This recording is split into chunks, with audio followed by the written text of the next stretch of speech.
bail hearing is happening today for a man accused in 3 unprovoked stabbings. 23-year-old MacKenzie Duncan was arrested on Sunday and charged with 2 counts of attempted murder, 3 counts of aggravated assault, and 3 counts of assault with a weapon. He was also charged with failing to comply with a release order as he was out on bail at the time of the alleged attacks. According to court documents obtained by CTV News, Duncan was facing charges in Toronto, including sexual assault, harassment, and threatening death.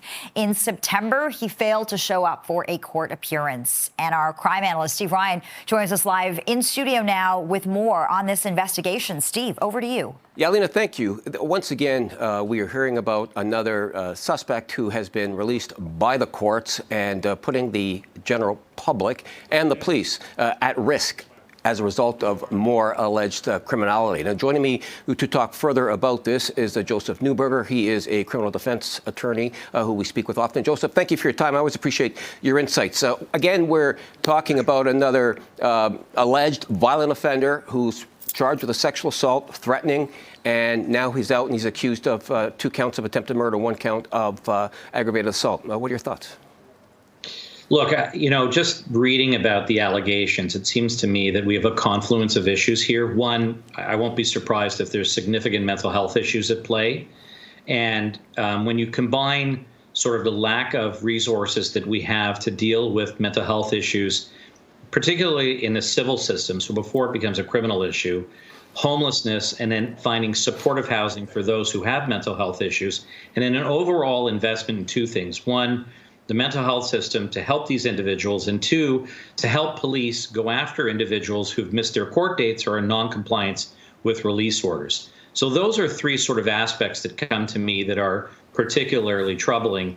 And in this case, I'm not sure how severe the allegations were in the other instance that he was released on. But of course, in different circumstances, he may have been detained without a proper release plan. So I don't know what went wrong there. So nonetheless, if in fact there are mental health issues, and I agree with you, that was my first thoughts today when I heard about this case, the public is still being put at risk with people who are committing offenses with mental health issues or not and being released into the public. So, I mean, where do we go from here?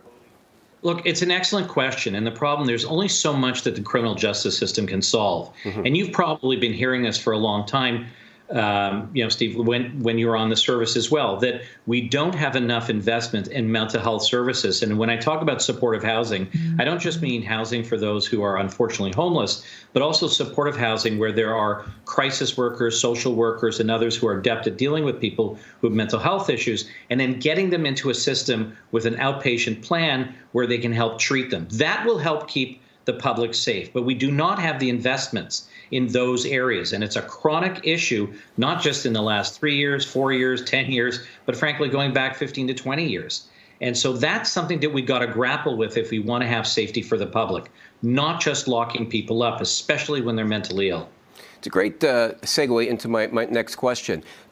I spoke with the president of the Police Association today, and he's saying that they are becoming political because they want to see more from our federal government with regards to implementation of better bail reform, let's say. Is it the responsibility of the feds with regards to bail, or is it the provincial government, or is it both? And when it comes to the mental health issues, whose responsibility is that?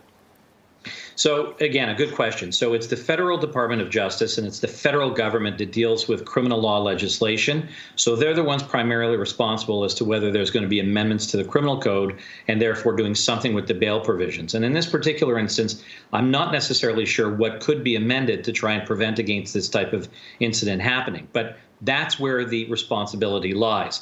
Provincially, we administer the criminal justice system under the Attorney General in the province, and they're responsible for appointing the justice of the peace, the provincial court judges, and in policies that flow through the Crown Attorney's Office. And I've talked also about, specialty courts.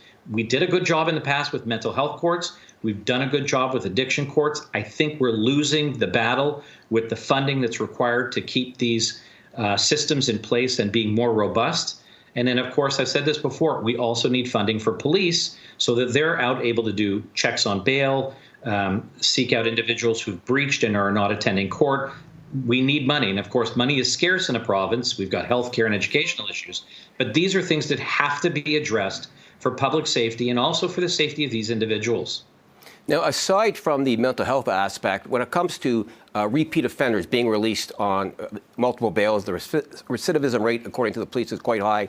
Is that as a result of our jails being full provincially and that the JPs don't want to keep them in custody, or is that more of a result of a catch and release policy, say, from the Liberal government in 2019?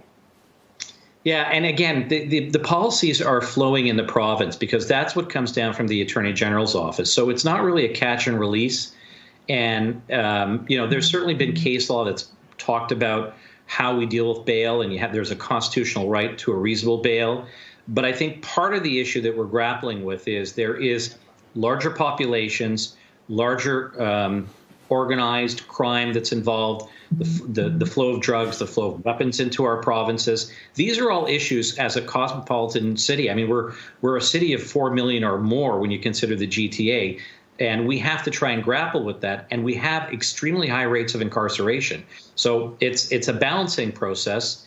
And people are entitled to bail, but there has to be careful attention paid to whether this is a realistic bail plan and they can actually be supervised not to commit further offenses. Very quickly, I'm being told to wrap. Is it the responsibility of which level of government, or is it both kind of need to get at the table? Look, I think it's everybody. I mean, we need to look at the legislation. We need to look at policies in the province. We need to look at funding. Funding can also come from the federal government as well through transfer payments to the province. So I think we need everybody at the table, including mental health services, housing, et cetera. Appreciate your time as always. Great insight. Thank you, sir. Thanks for having me on. Lena? All right, Steve, thanks so much for that conversation.